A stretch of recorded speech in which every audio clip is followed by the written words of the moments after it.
rero iyo ufite vision umenya gutandukanya izo nshuti muri nshuti ukayiha umwanya wayo ukamenya ngo iki ngiki ndacyemerewe iki sinkemerewe uyu nguyu yemerewe iki uyu ntiyemerewe iki ibyo ngibyo bigatuma umenya ngo wirinde gukora ikosa iryo ari ryo ryose mbere y'iki ya nshuti umuhanga aravuze ngo byaruta gukora ubusa aho kugira ngo ukore ikosa nkubwiye ngo natangije amafaranga 5,000 ntago wabyemera nayo mfite 5,000 mbwira umwana nanize isafuriya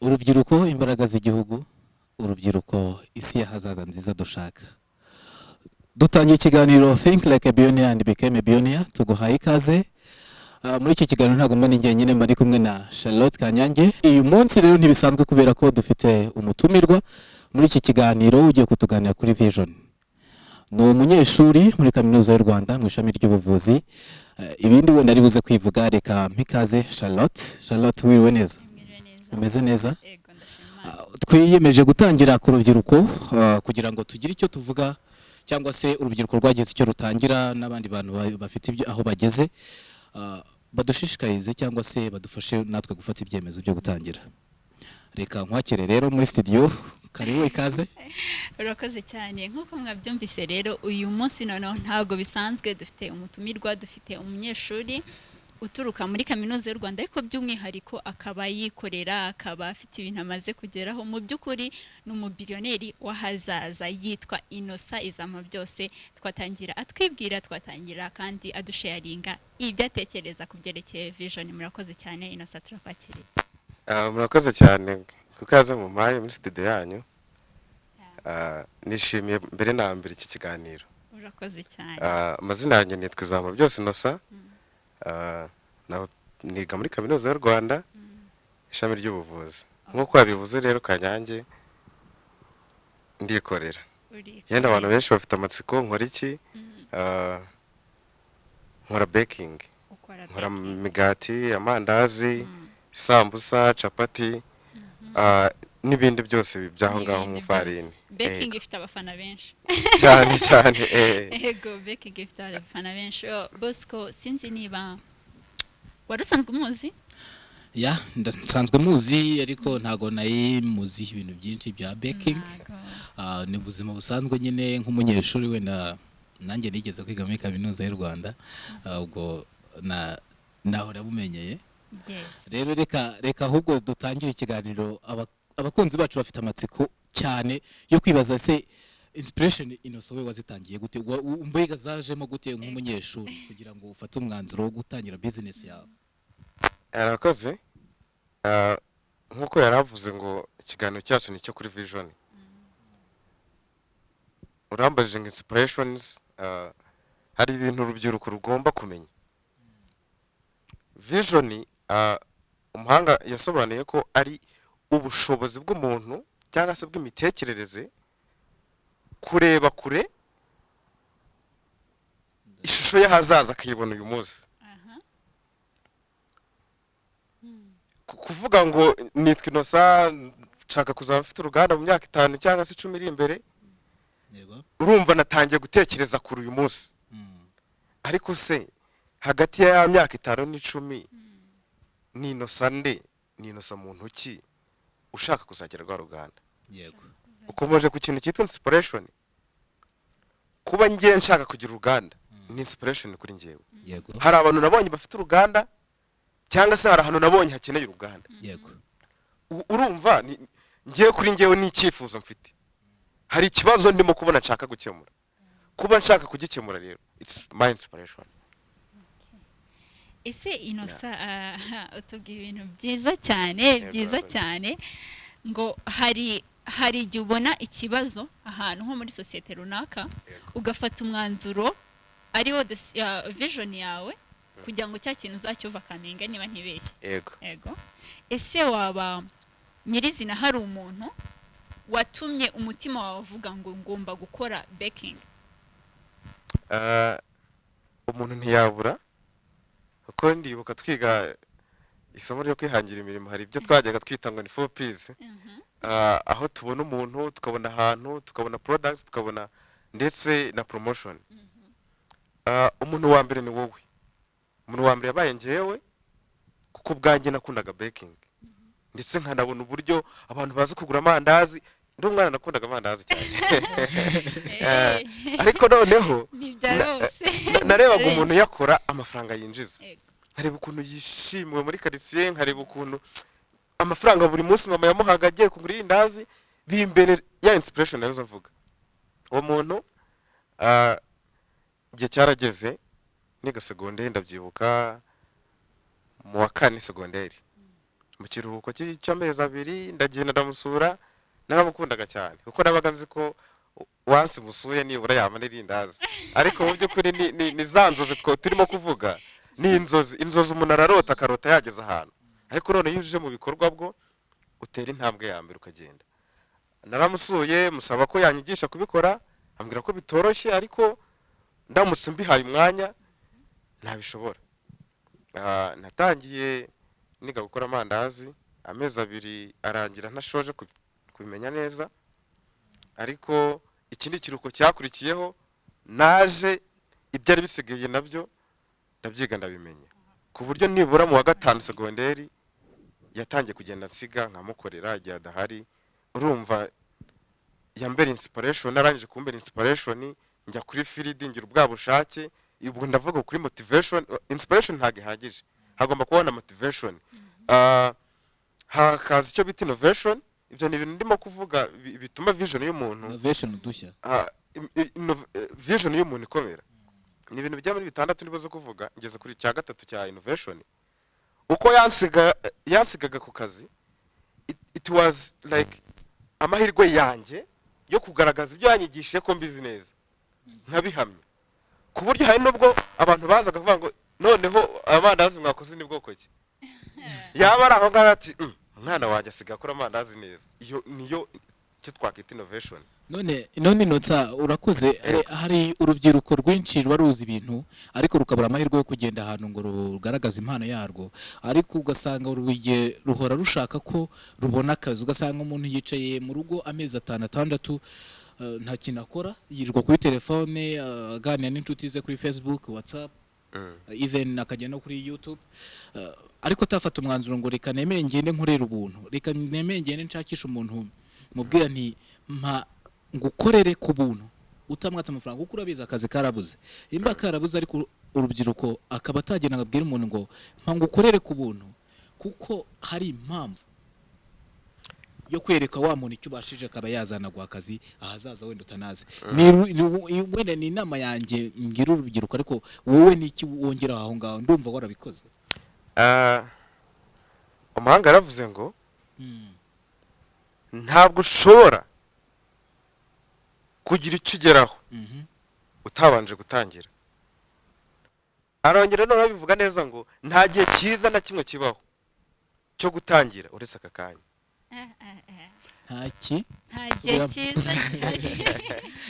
Nta gihe cyiza na kimwe kibaho cyo gutangira uretse aka kanya.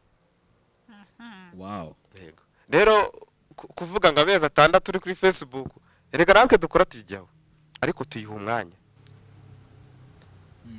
Bivuze ngo ku tuntu twose wakora, yaba izo social media ukunze ukora ujyaho, n'utwo tuntu wifuza kumenya cyangwa se na tumwe mu tuntu tukwenspiringa cyangwa se wumva wakora, ugomba kumanaginga igihe cyawe neza kugira ngo byose ubikore.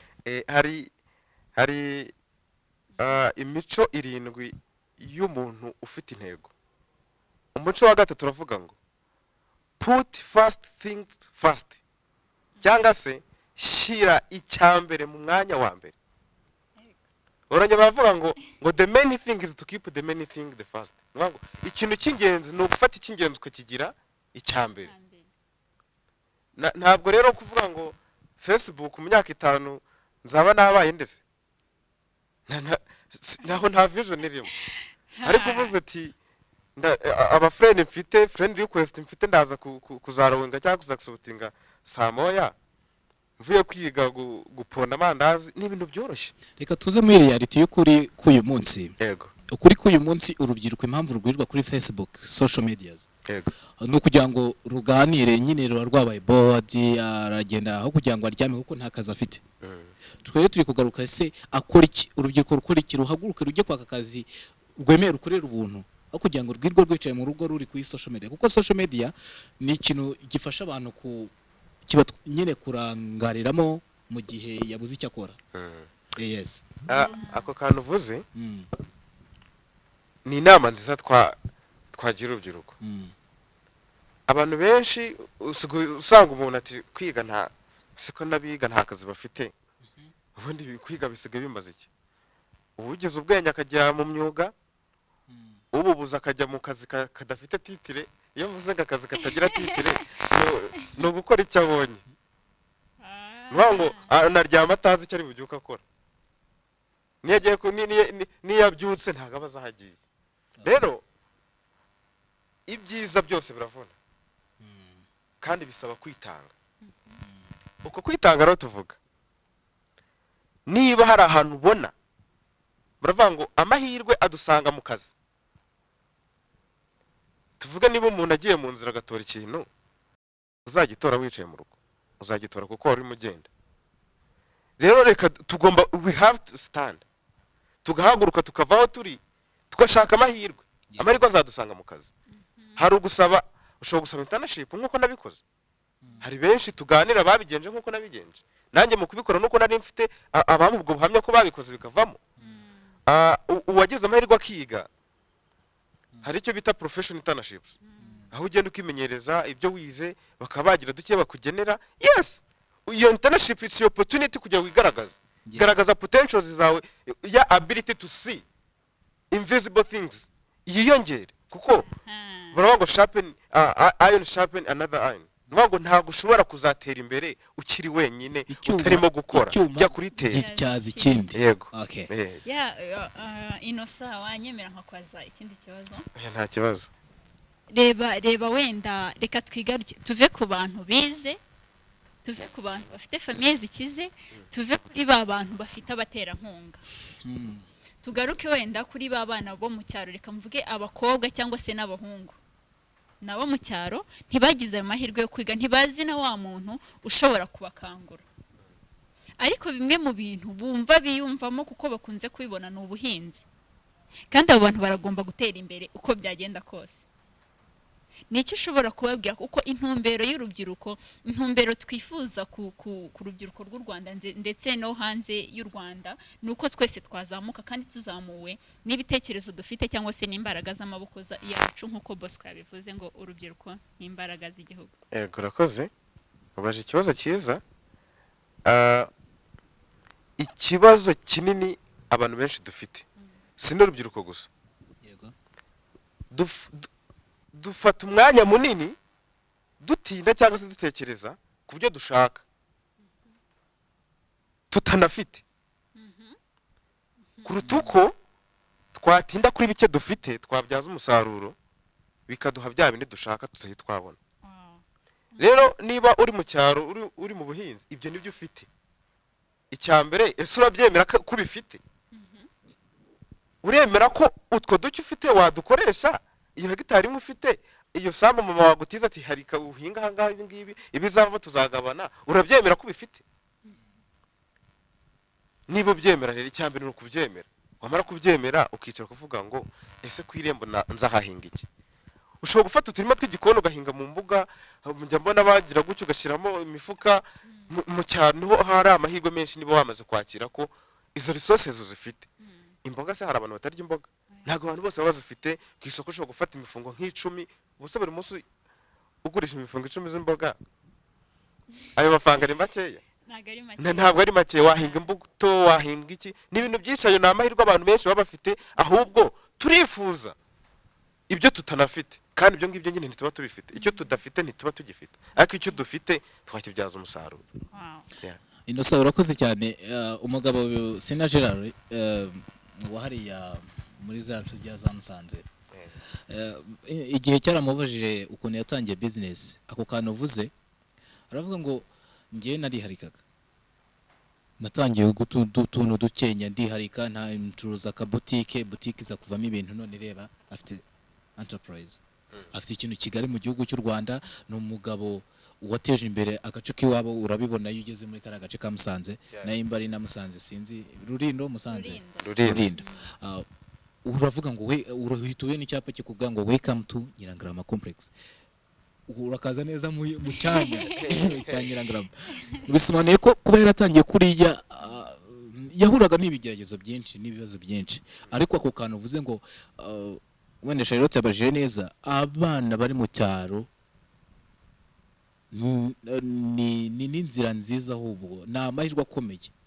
yo kugira ngo batere imbere bafite wenda ushobora kubwira umubyeyi wawe mpa ahantu mpinga utuntu dukenya iyo ufite vision rero twa tuntu dukeya tuvamo byinshi nk'uko Nyirangarama nayo yabigenje urakoze cyane Bosco ako kantu uvuze ni sawa abana bo mu cyaro bafite ababyeyi bafite imirima bafite utwo tuntu duto bashobora kwifashisha batangira guhinga bafite amahirwe noneho reka twigarukire mu mujyi uba mu muryango uvukana n'abana barenze umwe papa wawe arakora ibiraka mu buzima busanzwe mama wawe ntakora muririrwana murakodesha kandi ashaka kuba millionaire nibura mu kwezi nshobora kubona nka 2 wenda wowe umpaye kuko uri inshuti yanjye ese uwo mwana uri muri Kigali uturuka muri iyo famille imeze gutyo papa wabona amafaranga muri bari buryo uwo munsi gusa uwo mwana azaba mu millionaire gute ikintu cya mbere cy'ingenzi uwo mwana azaba millionaire igihe ndavuga abana bo mu mujyi igihe yagiye kwereka abantu potential imbaraga ze nubwo aremera avunike aremera yitange bimuvune akorera ubuntu ariko yereka abantu icyo ashoboye kuko biragoye uyu munsi ku rwego rw'akazi turiho ureba na interview barahamagara ko to apply hakaza abantu barenga 2,000 ku myanya 5 cyangwa 3 bisobone ko akazi karabuze rero nitwe rubyiruko two guhanga udushya n'imirimo rwa next generation rwa generation zaza rero uwo mwana arahaguruka agende afite discipline yereka umuntu icyo ashoboye amusaba ati ngewe wimpemba ariko reka ngukorere iyo nyine n'umuboss uzabwira icyo kintu ngo uyu mwana wambwiye ngo nimuhembe ariko akankorera akabona none wowe nutangira niba guhayo iyo chance ayo mahirwe kora nk'umunyamurava bivuze ngo niba nturuka muri iyo famille nkaba ntafite capital ariko hakaba hari ibintu nkunda niba nkunda kudoda negere abantu bazi kudoda kugira ngo mbone izo skills niba nkunda guteka negere abatetsi kugira ngo mbone skills zizamfasha mu gihe runaka igihe nabonye igishoro cyanjye wenda n'urugero ese Innocent nawe ni kubyumva ntabwo najya kure y'ibyo avuze ariko umukire w'Ubushinwa yaravuze ngo uzanye umuneke umukire w'Ubushinwa ninde ntago nibuka izina neza ariko ni Jack Ma ndakeka uzanye umuneke n'amafaranga ukabishyira imbere y'inkende cyangwa se manke yahitamo umuneke ni ukuvuga wa muntu utegereje icyo se ari buzane ngo kimutunge arimo kubireba arimo guhabwa iryo somo ry'ubwo buzima ariko byanga bikunze hari uko abitekereza uko abitekerezaho niko kuzagaragaza itandukaniro rye n'umubyeyi mu bitekereza bafite ariko cya kintu navuze to start baba ngo try and fail but don't fail to try gerageza failing gerageza utsindwe ariko we gutsindwa kugerageza ego uriya muntu need iyo tuvuga need ni ikintu cyose cyatuma umuntu surviving ariko iyo tuvuze want ni nk'ikintu kiri necessary ariko wabura ugakomeza ukabaho rero uriya mwana aramutse amenye gutandukanya ibyo bintu bibiri nge nicyo navuga kuri iyo ngingo akavuga ngo iki ngiki ndagikeneye iki ndagishaka agafata icyo akeneye akakirutisha icyo ashaka kuruta uko yafata icyo ashaka akakirutisha icyo akeneye byamufasha mu gihe runaka nubwo bitakihuta byamufasha mu gihe runaka yaba hari urwego agezeho atahozeho. akandi kandi nakongera kuri iki kibazo mbajije ni cyiza cyane kuko no kuvugira umuntu wese udafite akazi ariko uri kugaburirwa n'ababyeyi ubundi naramuka gufata umwanzuro n'ibyo by'ingenzi wereba narebe kure y'uyu munsi ari narebe ejo mu gihe cy'uyu munsi aribyo turi kuvuga ngo ni vision nareba kure arafata umwanzuro avuge ngo reka amaguruka ngende kuko niyicara mu rugo n'ubundi dufata amezi 3 amezi 5 nayamara mu rugo nta kintu azaba yagezeho n'ubundi agiye kugenda akabwira umuntu ati reka nishake experience nerekana icyo nshoboye wenda bankeye no kuri waiting list kuko boss uzabona wari ugeze ku rwego rwiza ushobora no kujya guseza akavuga ngo no ndacyagukeneye ahubwo ko akorera ubuntu naguhaye amake niyo avamo menshi ushobora kuba wifuza umushahara w'ibihumbi 100 ukajya gukorera ubuntu bakaguha 20 kubera ko werekanye potential ufite nyuma y'ibihumbi 20 akavamo 50 akavira mu 100 muri ya mezi 6 kugira ngo ube wicaye mu rugo abiruka yakora ku buntu abiruka andabiri kayakora ku mafaranga 20 even ukaba wakimurirwa n'ahandi. Yes ndizera abenshi muri twebwe ndizera ko hari ukuntu tugiye kubigenza tugiye gutangira kwegera abantu dutekereza ko bafite skills dukeneye bafite ubumenyi dukeneye mu bintu twiyumvamo. Ese nakongera nkabaza Innocent niba atari ibanga watangije angahe wayakuye? Yes natubwire kugira ngo urubyiruko rumenye ngo ese ayo mfite ngiye yatangira business. Abantu benshi iki kibazo barakibaza ariko abakibajijwe ntabwo bagisubiza neza nkuko babikwiye ariko ndashaka kugira ngo ngewe nkureho amatsiko. Okay. Umwanya ni wawe. Yambasubize cyagiye bakibara kumpa akazi hari amafaranga bampaga yari make pe ugereranyije n'akazi nakoraga ariko nyuma yo kwiga nshore secondaire nta mafaranga nari mfite ariko nari mfite ubumenyi mfite n'intego mfite n'ahantu nifuza kugera. Nkubwiye ngo natangije amafaranga 5,000 ntago wabyemera.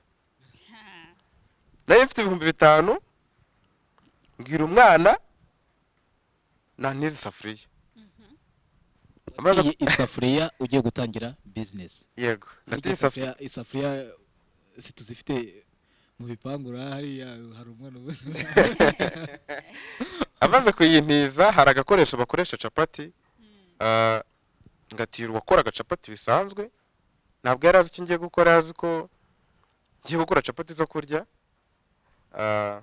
ndazikora numvise ziryoshye ndavuga ni wow I can compete now nibura ngubu nanjye nagenda nkajya gucuruza nk'abandi nazicuruza zimwe mu zona byabo bitanu naguzemo igipake kimwe cy'ifarini cy'ibiro 2 kigura 500 muyandi magambo nkaho navuga ko nahere ku 500 ariko nari mfite bitanu uvuga ngo in case na fairinze cyangwa se in case abakiriya babaye benshi nshobora kongera nkagura ikindi gipake nuko nguko nazamutse nabaza boss yaba atakoze capati nkazikora nkazishyiramo birazamuka bigira na hahanda mbwira ngo nta nubwo ndi bukora amandazi nayo ntangira kugenda nyakora ibintu biraguka ngubu mfite ibikoresho byanjye nkoresha abakozi 3 kandi bahemba neza nishura imisoro neza ku gihe nishura inzu neza ndiyambika ndigaburira nta kibazo mfite.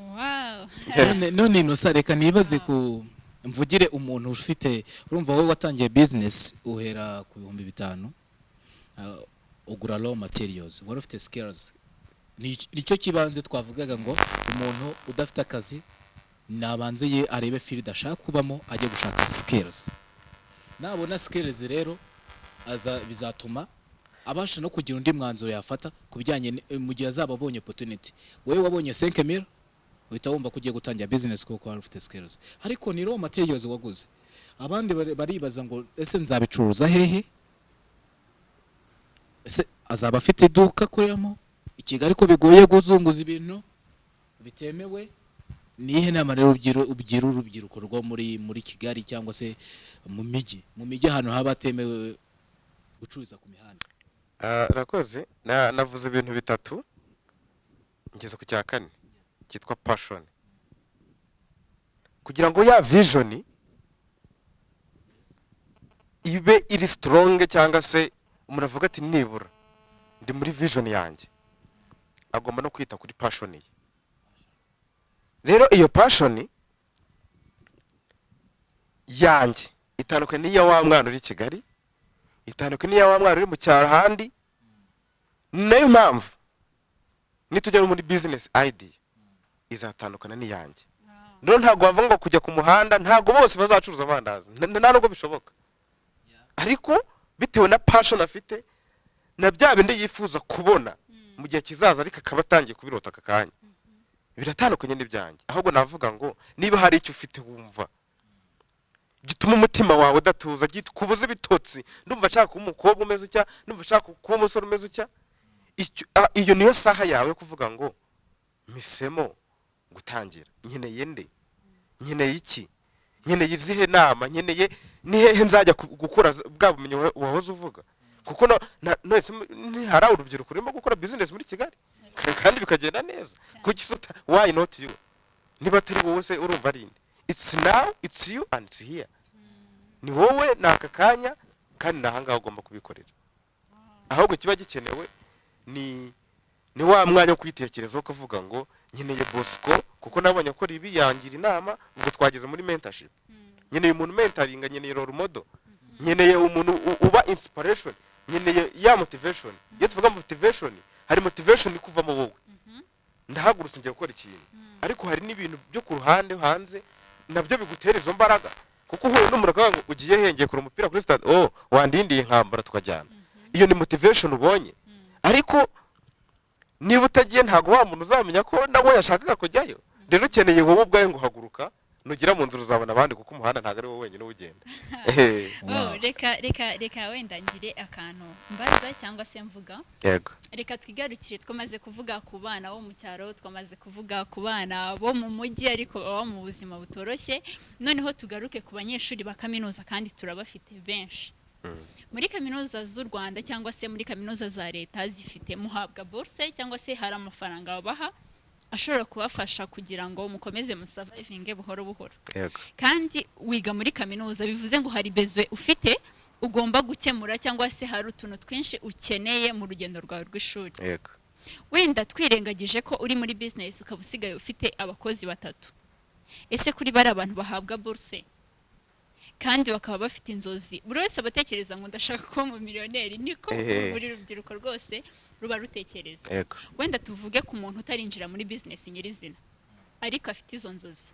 Kwiga byonyine, degree zacu zonyine ntago arizo ziduhesha kuba wa millionaire. Icyo ni kimwe turabizi. Yes.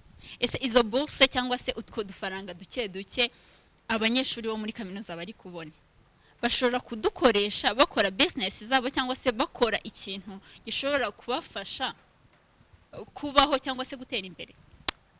Cyane nta gusubiza ngo cyane.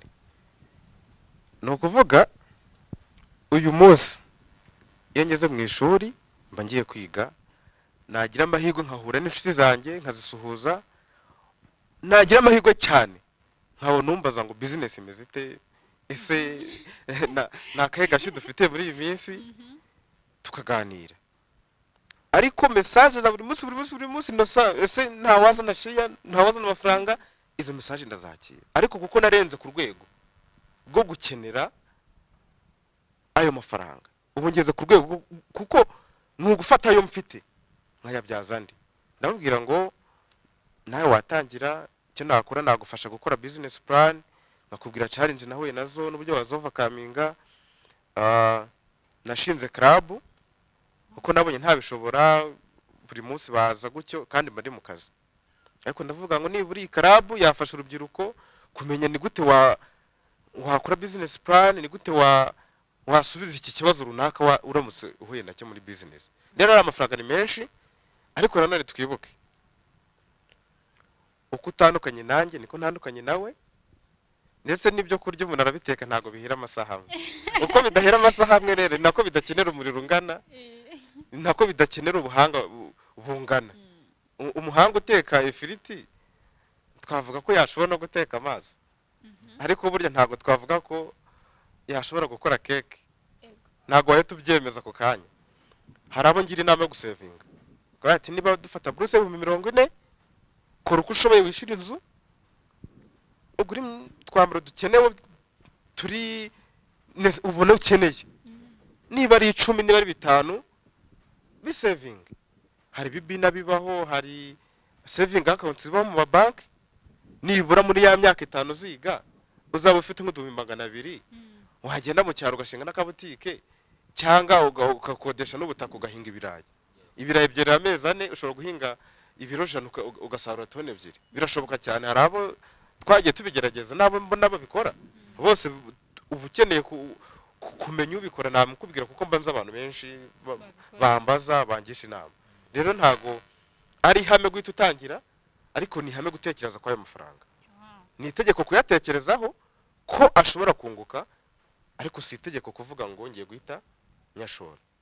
Business ishobora gutangira uyu munsi ariko itagaragara mu bantu, ariko wo muri wowe waramaze kuyitangira. Uvuga ngo ngeze ku kigero cya 200, ngeze ku kigero cy'abakozi 5 mu bitekerezo.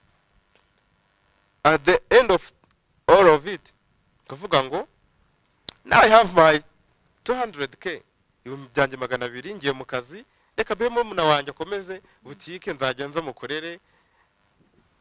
Evaluation ni ibintu bishoboka cyane.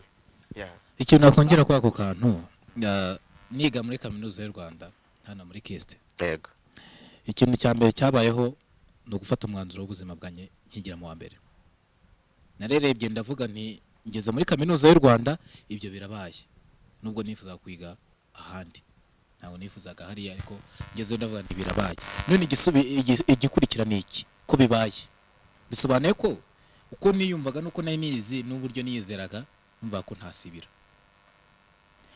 Hakurikiraho rero gutekereza kuva ntazasibira, bisobanuye ko nzayirangiza. Nyuma yo kuyirangiza, ese ko bagenzi banjye bose basohoka barira akazi, nzahita nkabona? Tangiye gutekereza. Ndabyibuka natangiye gutekereza icyo ngomba gukora niga mu wa mbere, nkiri mutonyi. Byangezeho n'ingaruka mu wa mbere, kuko nafashe umutwe wanyu ngushyira muri hanze y'ishuri, ngushyira muri business cyane. Nza kubona ko n'amasomo akenewe, ndigarura. Ariko ngeze mu wa kabiri nayo imaze gukomera mu mutwe, ku buryo n'imyanzuro yose nayifataga ntigireho ingaruka. Nibwo natangiye gusevinga amafaranga. Iyi buruse yari ikiri 25, nayisevinzeho amafaranga 10,000. Wenda wambaza nyine buri impamvu ndayibizi ituma abanyeshuri muri kaminuza cyane cyane zino za leta, iyi ya leta, batabasha gusevinga amafaranga nimwe. Wenda hari nyinshi, ariko imwe ya mbere ni inshuti. Umwanzuro w'abantu bamuri kumwe mubana mu nzu. Hari inshuti, iyo ufite vision uselecting inshuti zijyanye na vision yawe. Mushobora kuba mudahuje vision, ariko nazo zifite vision, ku buryo numubwira ati mfite amafaranga ariko ndashaka gusevinga, wanyemerera tukarya ibintu biciriritse? Wanyemerera tukarya kawunga ukwezi, uyu ku kwezi nka sevinga, wenda ukundi kwezi ko tuzagura umuceri? Kuko nawe afite vision, azakubwira turakoze cyane, nanjye reka njye kubika amafaranga. So icyo ni kintu cya mbere cy'ingenzi gituma abanyeshuri muri kaminuza nibanga. Ndarivuze abanyeshuri twiganaga buri gihe bakundaga kumbwira ngo boss, ko impamvu turayizi gufite izindi sources ku ruhande. Nkaseka akomeza. Byagezeho nigaga chemistry, abanyeshuri bajya gutangira business, umuntu wese utekereje business akaza kumuruko kundeba. Ntago nigaga business, ariko naraga nsoma ibitabo bya business, kuko mfite a vision yaho nshaka kujya. Nubwo natangiye gusevinga, ariko nta n'amakuru mfite ya saving nziza, nta n'amakuru mfite ya investing yo kuyashora. Nkarara niga ibitabo rero nkaryama saa sita z'ijoro nkaba nabanaga na mugenzi wanjye nawe wabyukaga saa 10 z'ijoro ari gusoma ibitabo kandi ntidufite vision zimwe kuko yasomaga ibitabo by'iyobokamana saa 10 z'ijoro akaba yabyutse nanjye nkasoma ibitabo bya business yagiye kuryama ariko kuko ndi kubuza kumbwira ngo aya mafaranga ngiye kuyakoresha iki ndabyibuka yaramperekeje agiye gufunga saving account barambaza ngo uzabikisa miliyoni zingahe ku kwezi araturika araseka ahita asohoka muri equity impamvu yarasetse nuko yarazi ko ngiye kuzambitsa 10,000 bakaba bambaje miliyoni ariko yaramperekeje bisobane ko yagombaga no kunshyigikira so nicyo kintu kibitera ku banyeshuri biga muri kaminuza yino ya leta bakaba batabasha gusevinga n'ibihumbi 5 kwambara uzambara ariko tekeza ese ibyo mbashe kwambara uyu munsi ejo nzongera mbyigurire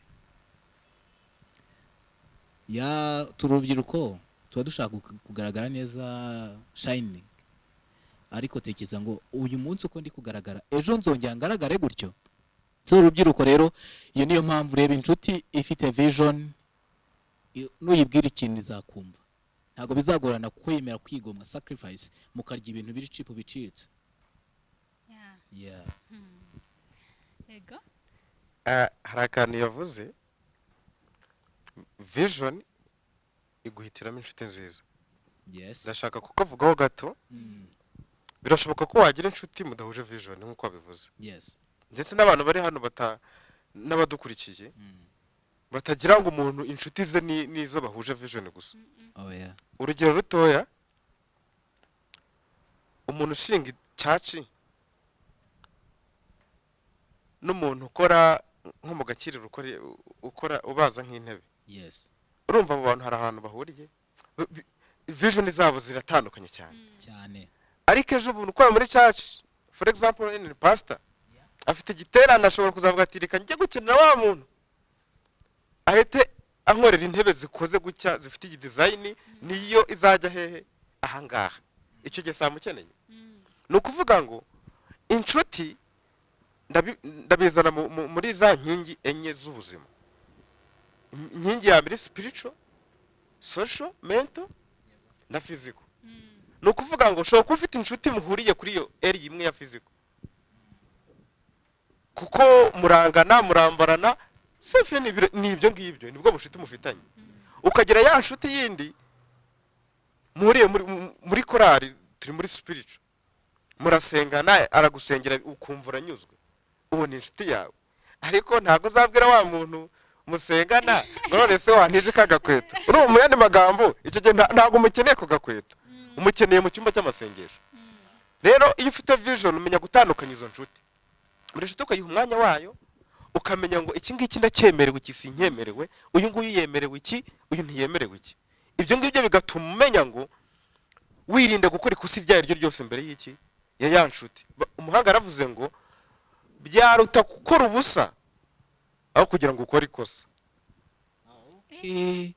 inosa urakoze cyane uvuze ku kantu urakoze cyane uvuze ku kantu ka vision with destination vision iguha amerekezo ikaguhitiramo n'inshuti reka tugaruke kuri vision izana discipline izana uburyo imyitwarire ikagena imyitwarire yawe y'ikintu tubwiraho gatonya nko mu munota umwe urakoze nanone vision ntago najya kure ko ituma umuntu yisobanukirwa akagira discipline akagira imico imuranga akagira kirazira niba umuntu afite indangagaciro zimuranga bigendana n'uko agira na kirazira for example niba mfite vision yo kuvuga ngo ndashaka mu myaka 5 kuzaba ndi pastor uvuga ijambo ry'Imana uko riri ntarigoretse kuko ndimo kubona intama z'Imana zirimo kuyoba ibyo ngibyo bizakurinda kuba wakora ikosa uko ryaba riri kose mu mico yawe mu myitwarire amagambo uvuga ibikorwa uvuga aho ujya sinzi icyo ndimo kuvuga niba urimo kucyumva kugira ngo bya bintu zavuga muri ya myaka 5 abakristo bose cyangwa se abagukurikiye bose bazavuga ati wow uru urugero twahoze twifuza ngo uyu mupasiteri twe dukeneye kuko hari discipline witoje, hari discipline ushaka ko ikuranga. Who is Bosco? Ku buryo abantu 10 wabaza ngo Bosco ninde, hari ikintu bahuriraho. Ngiyo discipline rero bivuze nk'uko byasa kose dukwiriye discipline nziza, twongereho nziza kugira ngo ubashe kugera kuri vision yawe, kubera ko akenshi iyo ufite discipline abantu badimayaringa baranagusapotinga cyangwa se bagutera inkunga, baragufasha, baragushyigikira. Muri business rero gatoya, kubera ya vision ufite noneho you focused muri business, wara taking the risk, urimo kuraninga business yawe. Nta nubwo hari igihe kigera abantu noneho nibaze no kugura ibyo ufite bakaza kugura discipline yawe wamaze kubaka. Ntabwo igihe kiragera none se wari wajya kuri Nyirangara mugasanga sinaje ra oya tuvugisha kuri oya barango barabangura kwande wari wamubona.